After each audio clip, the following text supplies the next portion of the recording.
Well, I am excited to have the opportunity to share with you here today. And we're going to be looking at the life of somebody who is foundational in our faith. And we're going to be looking at the life of Moses, and specifically when he was called by God. So I want to invite you to lean in right now. Let's take a look here at Exodus chapter 3. In verse 1, it says this: Now Moses was tending the flock of Jethro, his father-in-law, the priest of Midian, and he led the flock to the far side of the wilderness and came to Horeb, the mountain of God. Now, just to back up a little bit and share a little background for you, we first find Moses in Exodus chapter 2. And he's born around the 15th century BC in Egypt to his parents, Amram and Jochebed. Now, he had an older sister, Miriam, and he also had an older brother, Aaron. But Moses himself, he was born at a time when there was immense persecution that was happening for the people of Israel. At this time, they were slaves in Egypt. And the people there in Egypt had started to see how the Israelites were just growing in number. And so the Pharaoh at that time, he decided that he needed to kind of quash things a bit. And so he placed this decree in place where all of the firstborn males were to be thrown into the Nile River. You know, I love Jochebed, Moses' mom, because she was a little bit gangsta. She placed him in a basket, and then she placed him in the Nile. She listened to the decree of the Pharaoh, but she didn't quite exactly follow it the way that he meant for it to. So Moses was placed in a basket and placed in the reeds by the Nile River. And then he was discovered by Pharaoh's daughter and given back to his mom. And get this, she was given pay to take care of her own son. And then he was later adopted into Pharaoh's household and raised with Egyptian education and customs. Now, Moses lived in Pharaoh's household up until he was 40 years old. And can you imagine the lifestyle that he was accustomed to and the kinds of things that he was surrounded by? And yet, Moses was somebody who cared about injustice. And so when he was about 40 years old, he saw an Egyptian that was beating one of his fellow Hebrews. And he just had to do something about that situation. But Moses didn't quite know exactly how to respond. He didn't respond in the best way. He saw this event taking place and looking around. Can I tell you something? That if you have to look around to see who's watching when you do something, that might be something you want to kind of watch out for there. That's a bad sign. So Moses stepped out and he killed the Egyptian. Now, he thought he was in the clear, but the word of this event spread. The Pharaoh found out, and Moses fled to Midian. There, he settled down, he met a wife, he got married, he worked for Jethro for about 40 years. His first 40 was in the palace, and his second 40 was in the pasture. You think about how it started versus how it's going. You know, for Moses, he started out with all the promise in the world. He was raised in Pharaoh's household. He had everything about the greatest nation on the planet at that time at his fingertips. And yet his second 40 years was spent in the pastures. It was spent taking care of sheep in much more humble circumstances. I wonder, can we identify with Moses' story there? Maybe that's us. Maybe we started out with a sense of promise, a sense of, God's going to do something in my life. I am going to amount to something. And yet right now, as we look at our circumstances, we might think, man, I thought I was going to be a somebody, but right now I'm a nobody. Maybe life has knocked you around a bit. And now you think that, man, what can be done with my life? I want to tell you, though, that the hard knocks of life can develop us and build character in ways that the good times just simply can't. So I want to encourage you as well. Don't confuse prominence with significance. Let me say that again. Don't confuse prominence with significance. You can have a life of significance, a life of meaning, a life that matters for something, and not necessarily have a life of prominence. Significance means that your life counts for something, and in the long run, that means a lot more than being in the spotlight of prominence. Now, when I think about people who live lives of significance, I think about somebody like Hazel Virgiline Brown. I'm sure none of you know that name, but I know that name because Hazel was my stepmom. She stepped into a situation where she saw that there was a young boy who needed a mother in his life. My mom, my biological mom, had passed away when I was 3 years old. And so when I was in 4th grade, Hazel came into the picture. And she was my mom. She raised me. She loved me. She nurtured me. And I experienced love through Hazel. She lived a life of significance. She made an impact on my life, but she didn't live a life of prominence. I want to tell you that you can live a life of significance where your life matters to somebody else. Maybe it's for your kids.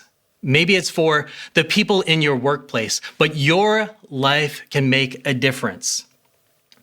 Now, it's not guaranteed, but significance can lead to prominence. Those who are faithful in little, after all, can be trusted with much more. For Moses, the good character that he developed in Midian was exactly what God was looking for. So we pick it up here in verse 2. There, at that mountain of God, there the angel of the Lord appeared to him in flames of fire from within a bush. Moses saw that though the bush was on fire, it did not burn up. So Moses thought, I will go over and see the strange sight. When the Lord saw that he had gone over to look, God called out to him from within the bush, Moses, Moses. And Moses said, Here I am.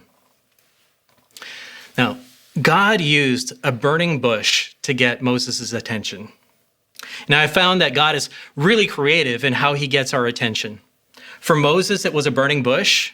For Joseph, he had a dream.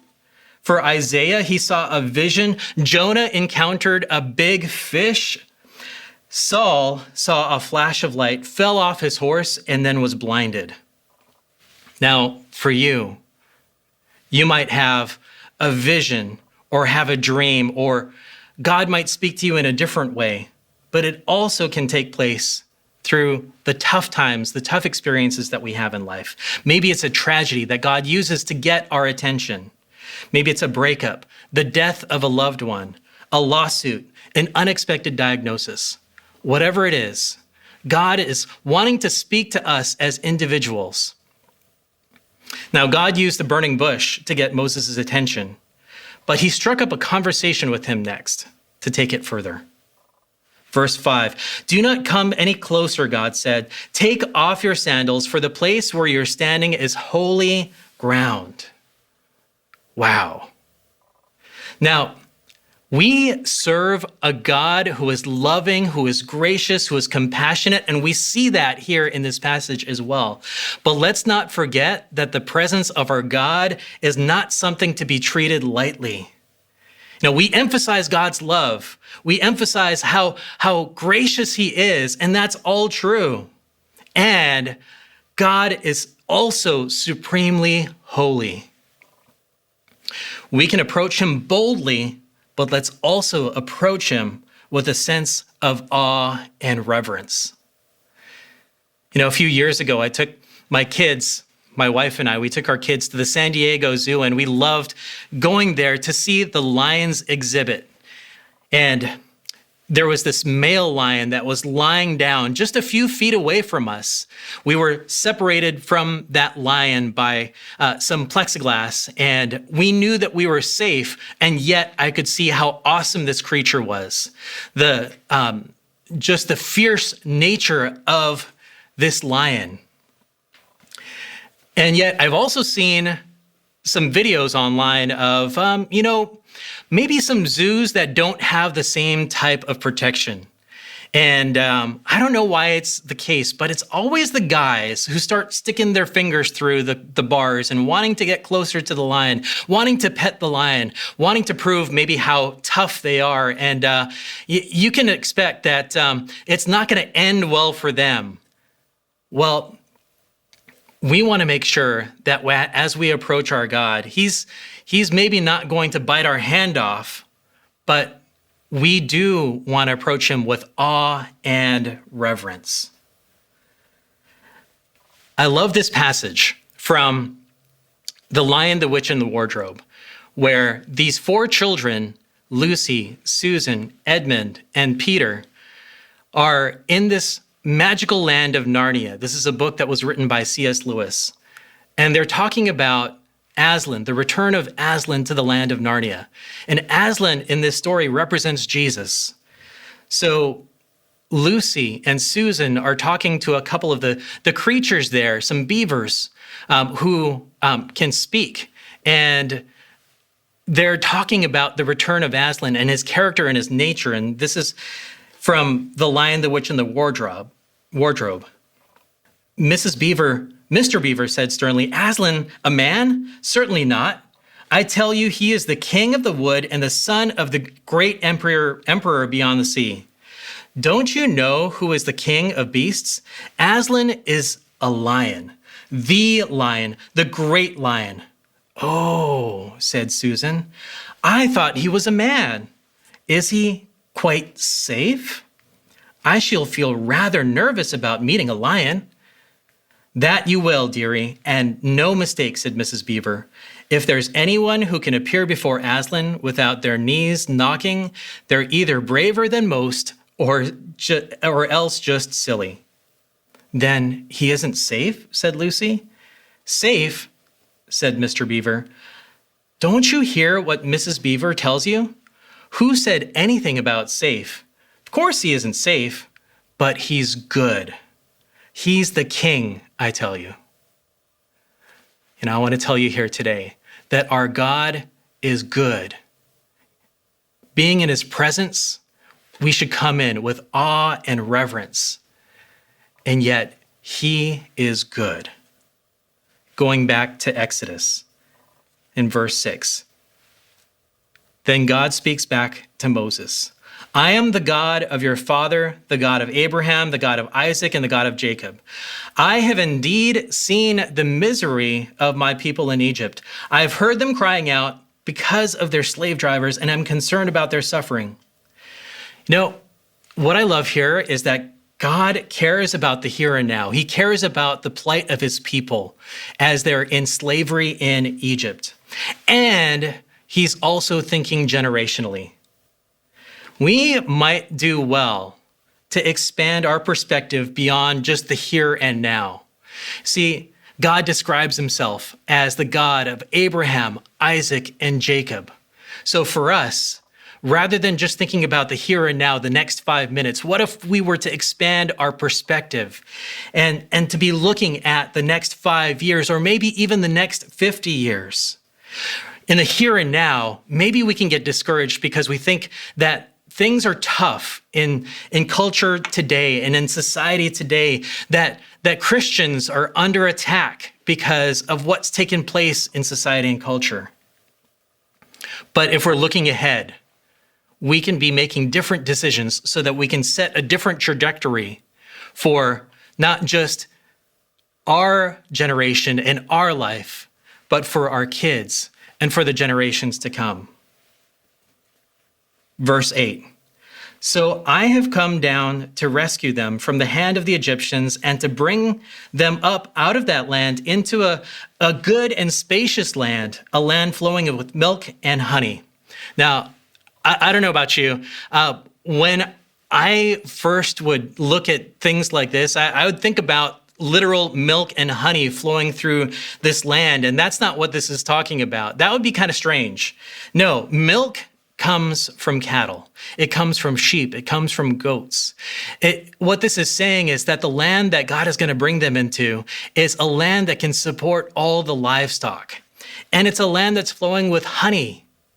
Honey comes from bees, and bees produce honey from the plants, from the flowering plants and the produce that's there in the land. And so what God is saying is that I've got a land of abundance that is before you, and I want to bring my people out from slavery into a land of freedom and abundance. So he says, so now go. I'm sending you to Pharaoh to bring my people, the Israelites, out of Egypt. Notice that.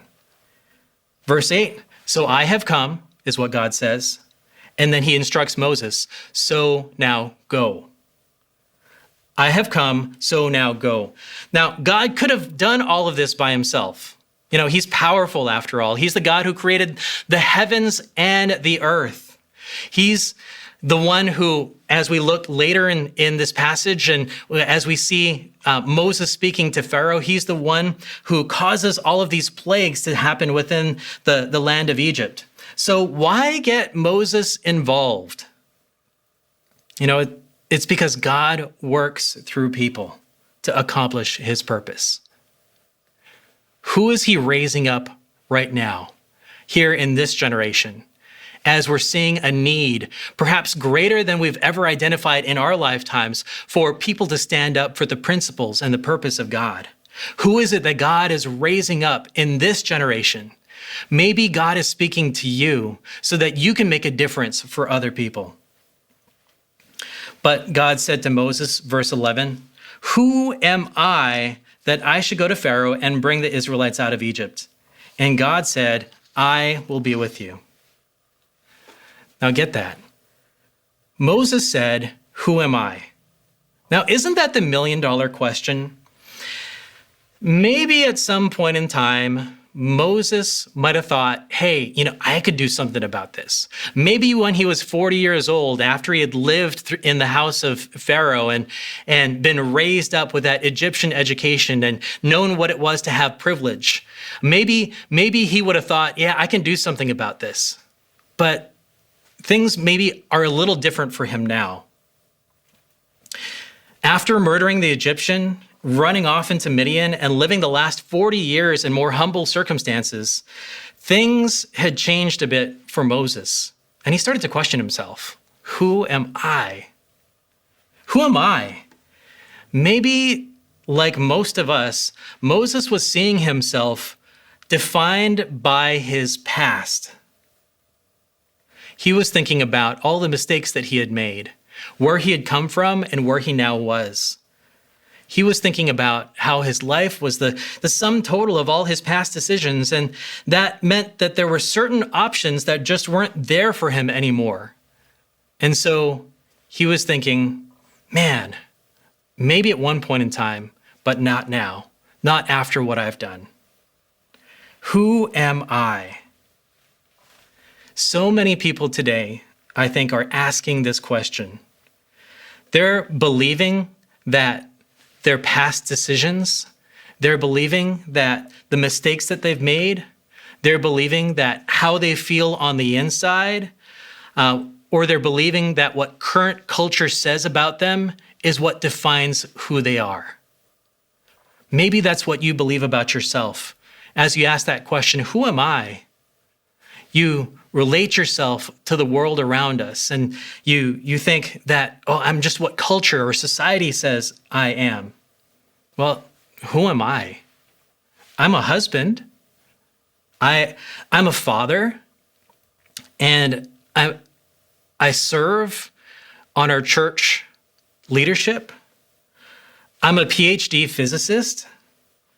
All of those things are true, but those are not the things that define who I am.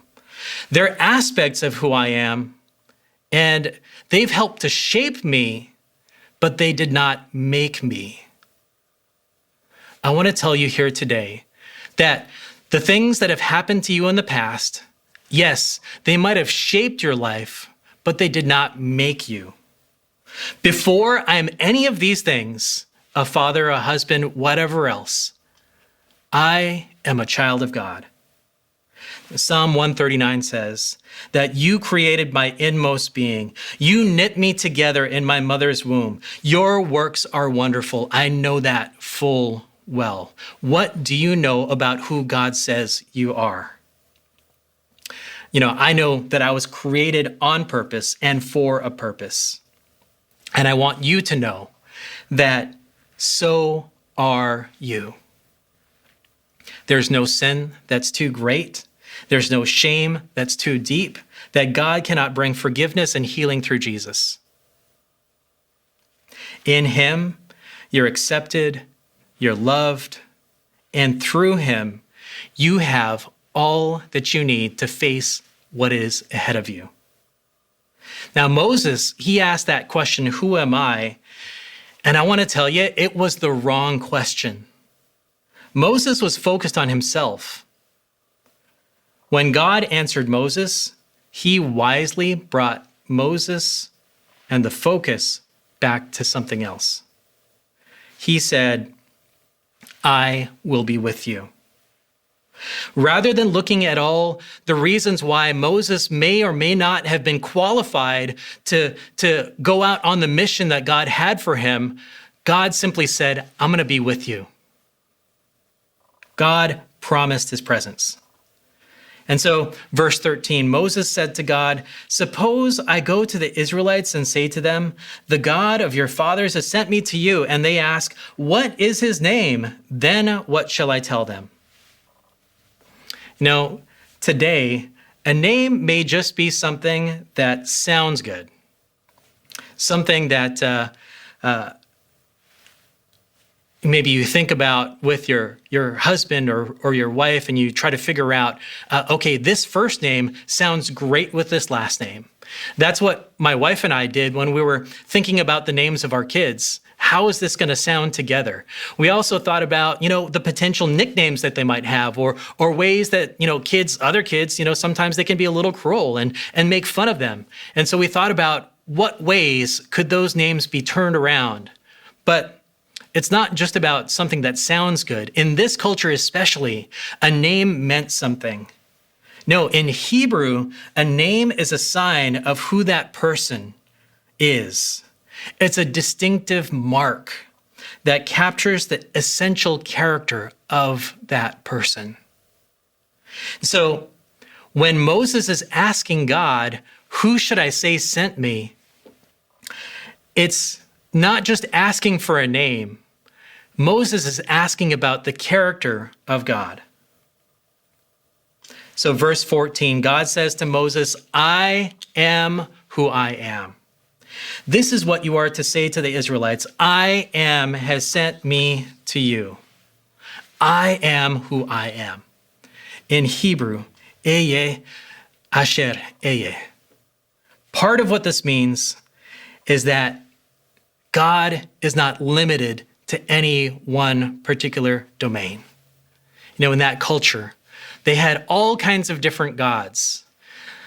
The God of the sun, the God of the moon, the God of the hills, the God of the valleys. And God is not limited to just one thing or the other. He rules and reigns over all. He doesn't just rule and reign over the sun or the moon or the hills or the harvest. No, he is Lord over all. That is who our God is. And so for us here today, what are we to learn from all this? As God speaks out his name and tells Moses, I am who I am. I want to tell you that part of what that means for you is that whatever it is that you need God to be in your life, he is. You need him to be your provision? He is. You need him to be your peace? He is. You need him to bring comfort? He is. You need him to bring righteousness into your life, and he is. Our God is who he says he is. Let's not let our sense of self be tied up in our circumstances or in our past. Let's not let our sense of self be just dictated to us by what culture says about us today. You know, those things can be important, and how we relate to other people or what's happened in our past, that does help to shape us.